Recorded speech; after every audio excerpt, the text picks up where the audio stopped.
I'd like to hear your story. How did you fall into this business? How did you find this business? And how did you become VA outsourcing entrepreneur, if I may call you that?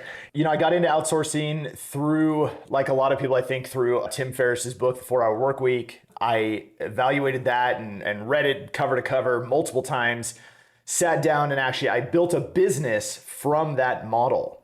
And, I actually went page by page and actually built an e-commerce business directly from that specific business model. And part of that was I used virtual assistants to do fulfillment, to run, ads for us and basically everything on the back end. And so that was kind of my first taste into, oh, you can run a business that is run by virtual assistants. So I had, at that time, I think I ended up with 5 that were actually servicing the business. I didn't have to work a whole lot. It didn't grow to be a huge business by any means, but it was a fun e-commerce business. It gave me a lot of time in my, kind of mid-20s to run around and travel and kind of see some things.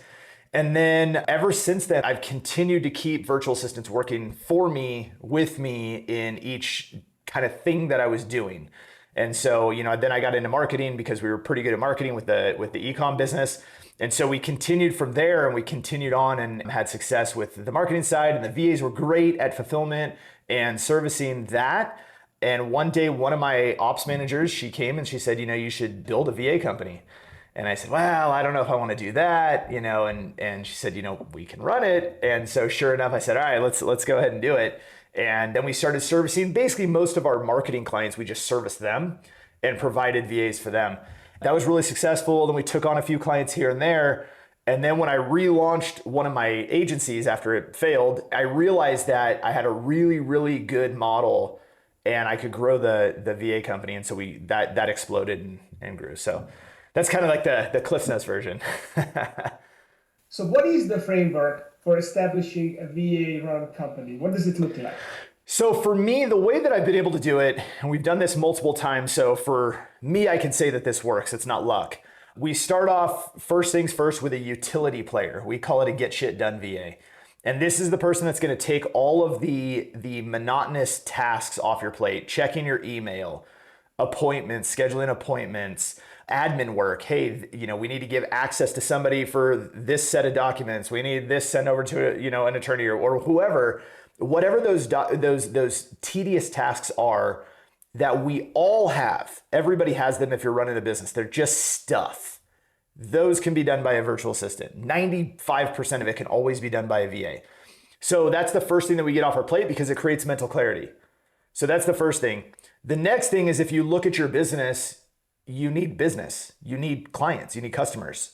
So how do you do that? Well, you can run ads, you can do prospecting, you can do network, you can do cold outreach, all of that stuff. We chose prospecting. We chose, cold outreach prospecting. And the goal was for the prospecting VA that we put in place to initiate a dialogue so that I could step in and take over that conversation. All I needed was the opportunity to have the conversation. If I could do that, I knew I could close business. So that helped us, okay, let's get sales opportunities moving. Well, then if you sell something, now you have to fulfill it. And right now I'm primarily communicating about service-based businesses, but it's the same across the board. You have distribution and so forth for product-based companies. So who's going to do that? And so that's when I built out the fulfillment team.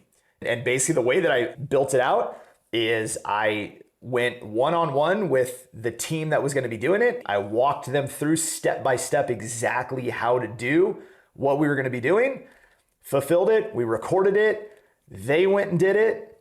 After that, they documented it, then they taught it to other people, and then that's how we built our team. And so we went from the utility player to a prospecting person. I was doing sales at the time, and then we had fulfillment. For that, we had the entire model of the business set. Now, after that, when you get multiple players on a team, you can build in an HR division and then they can manage all the people. But for now, that was all I needed to get going. And that allowed us to go from when I relaunched, and started my agency over, we went from 0 to 109,000 a month in 4 months. And then we were able to do it again. And then with the VA company, we were able to go from, kind of 30,000 a month to about $1 million a month. And we did that in about 5 months. And so, and it was all run by VAs. So then I was able to actually step myself out of the sales, put a sales team in place, and then I call myself a strategic advisor and an investor, and that's it. That's fantastic. So basically, the first step is to get this utility person, then you outsource prospecting, and then all you have to do is you close the sales that they set you up with, and then you basically systemize the fulfillment, you document everything, or you have them document it and turn it into a repeatable process. And then at some point, then you have all these people fulfilling stuff, then you have to manage those people. So that's the HR piece.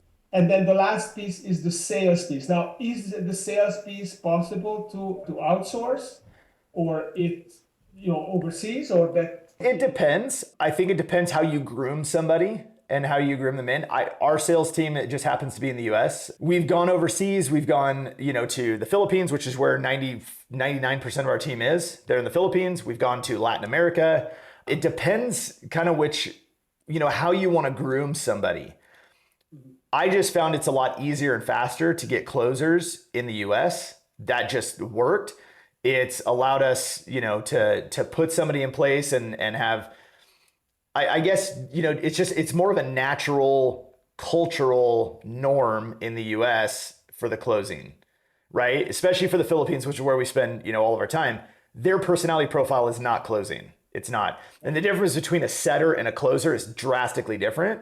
They're great at setting. They're great at being, calm and collective on the phone or even via chat and having really, really good conversations, but they're not as aggressive when it comes to closing. And so we try not to rely on the Philippine culture because it's just not in their, kind of in their core cultural, norm. So that's why we chose the US for closers, but we still outsource that. So nobody's sitting in my home office closing deals with me, right? They're all working at home. That's awesome. So you're suggesting if someone wants to start that, then they start with what you call a utility or get shit done kind of VA. So what is the personality profile of a utility VA? And then the next one up, the prospecting, is that the same kind of person, or these are different? No, it's going to be a different type of person. Yeah, the setter is going to be a different personality profile. That first admin VA, I mean, they're very much like head down, and they're very task oriented, and they're going to get a lot of things done very, very quickly.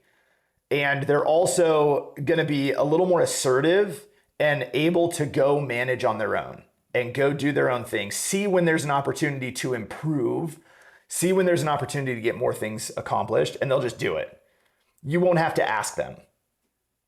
Now, with prospecting, they're very much a one-track mind, right? Their job is just to get that outreach and get units in and volume, as many touches as they can get, as many conversations as they can get going.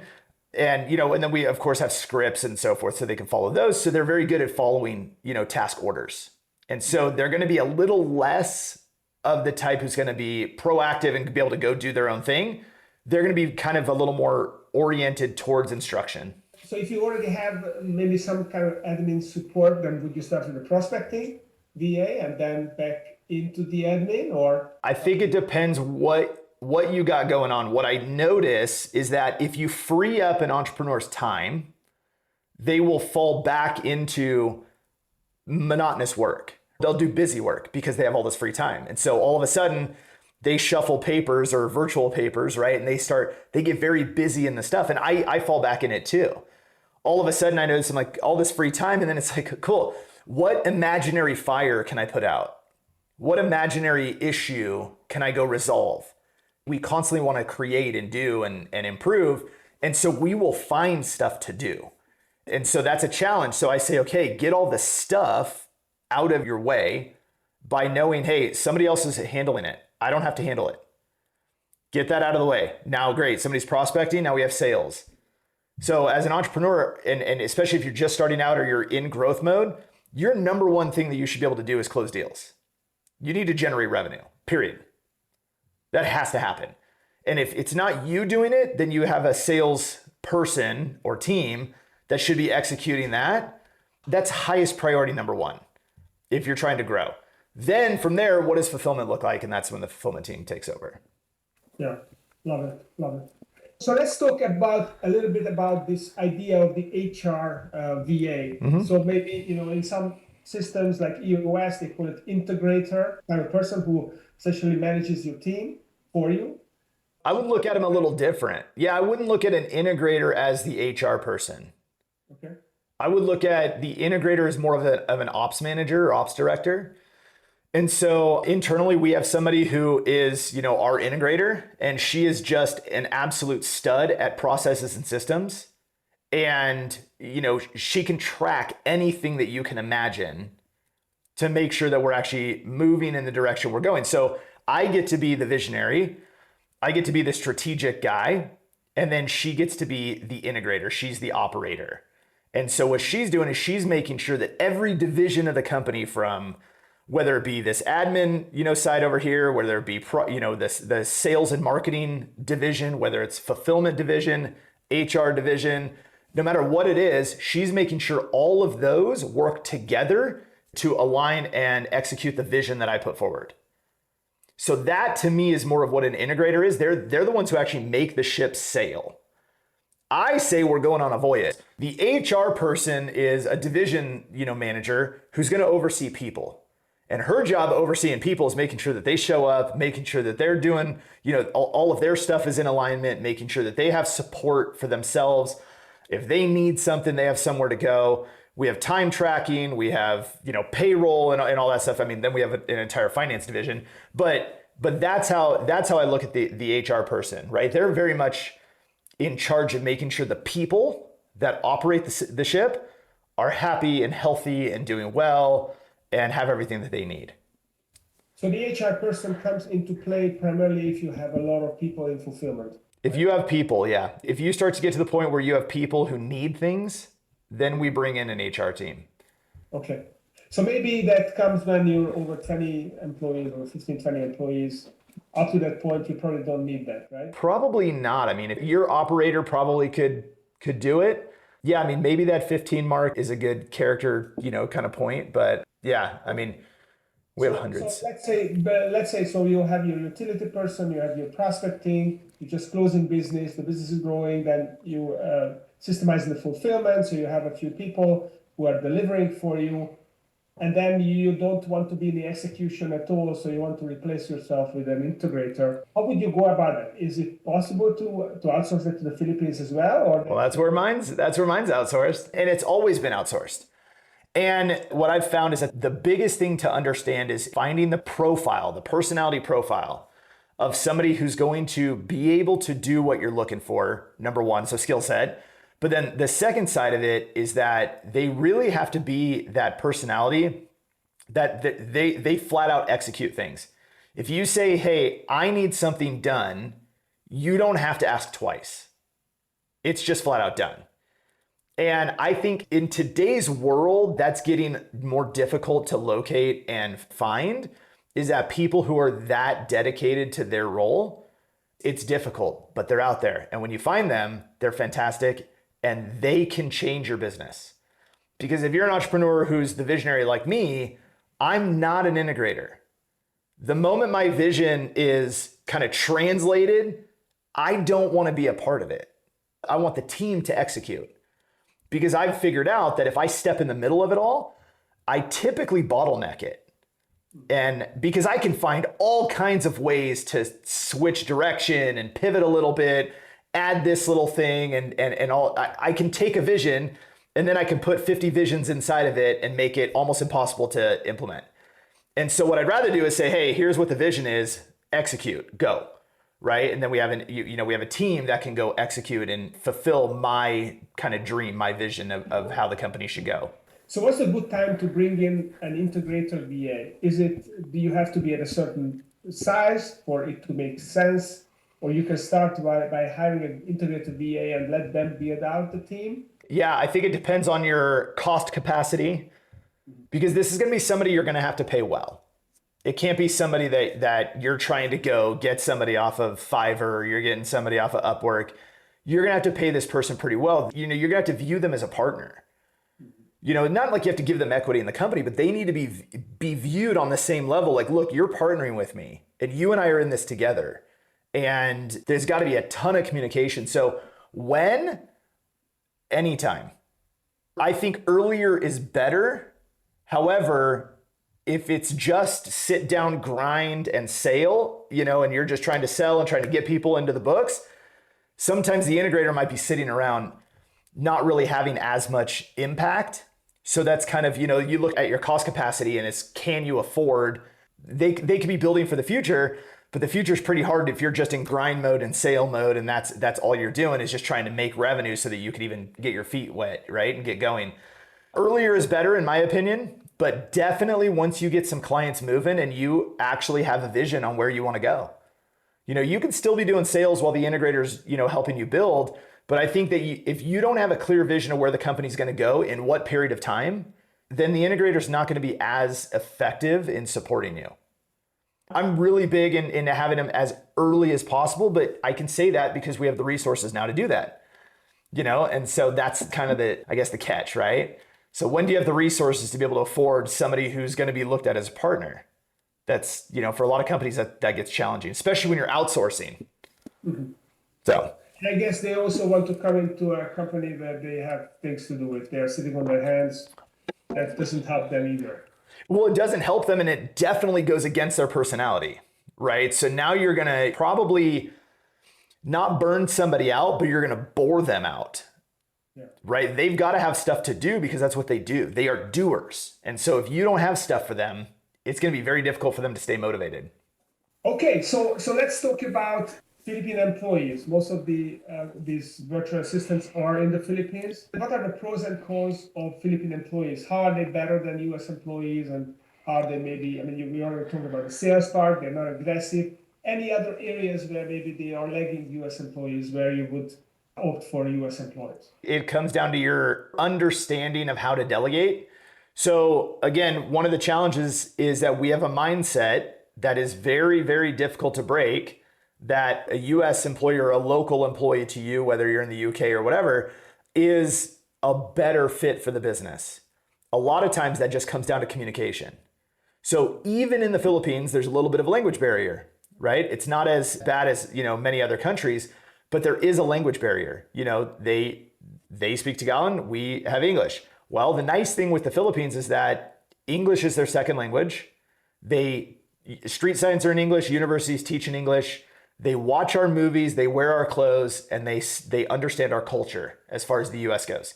So the Philippines were a really, really good choice for that specific reason, because they really understood. Like, we have team members and we'll get on Zoom calls and we'll see them wearing like New York Yankees hats. And I'm like, you're not a Yankees fan because you're not from New York, but it's the culture, right? And, you'll see like a 49er, flag in the background. And I'm like, how in the heck did you become a San Francisco fan?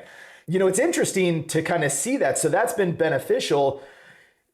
You got to get past the mindset. Number one, you have to be able to understand how to delegate effectively and communicate in writing. So again, you take somebody who is English being their second language, verbally, they may not communicate as effectively as you might. You say, oh, well, it's easier because somebody can speak better from the US, right? And I can communicate with them better. But if you put it into writing, a lot of times they effectively communicate in writing just as good as somebody from the US. So you have to understand kind of where they align. For example, our integrator, our ops manager, verbally, she's less effective communicating as I would prefer. However, when it comes to written, she's better than almost everybody that I've ever had in the US. And her execution, levels are incredible. And so I go, okay, can I have a little less of a perfect verbal conversation if I can get what I need on the back end? Sure, absolutely.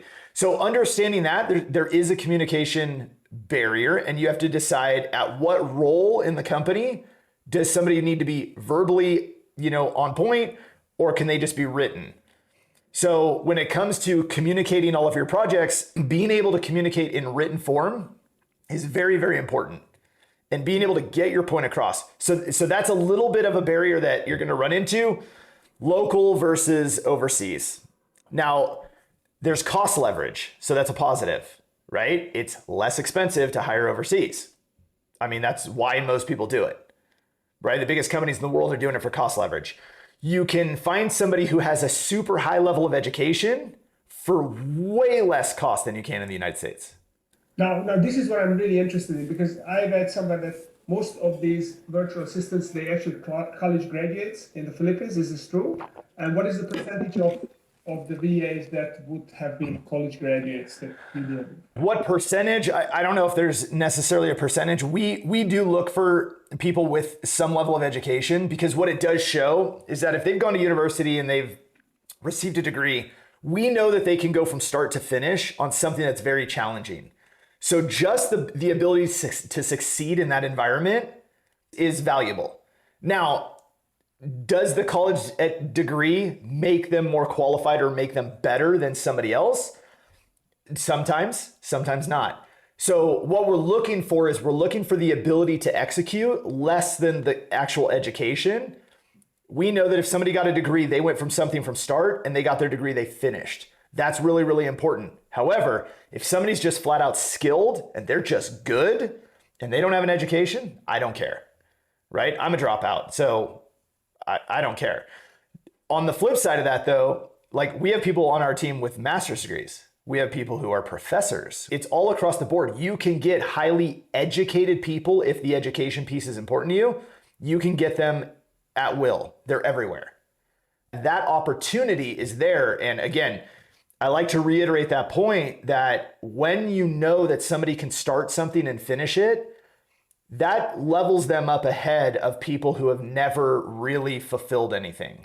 Mm-hmm. And so that's something that's powerful. That's a great segue, because one of the things that struck me reading your website was that you have a team of subject matter experts who actually are in the background. They are helping out these VAs. Yeah. If they run into any problem, that they can consult, they can get on a call with these experts. So how does that work? And how much really the access that these people have, and how often do they use your team? So the cool thing is that the subject matter experts are our internal company team. Like it's the people who run my companies.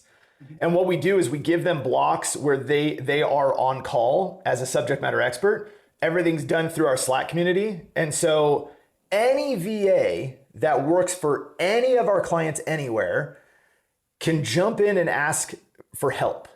Hey, I'm trying to work on something and I can't figure it out. It's not working. I'm running into a problem. Something's breaking. There's a code issue. There's something. Somebody will be able to support them and actually help them fix whatever challenge that they're running into. And it's really cool because they're live. So while everybody else is working, they just happen to be, hey, I'm going to be working on my stuff, but I'm available in our Slack. If you need me, my priority is to support you. And so we have a whole team of these people who they've been doing their skill with our company for years. And so they are literally experts at what they're supporting. And so even if somebody gets a VA and it's like, well, they keep running into a challenge, they have support. It doesn't matter. Our team's always here for them.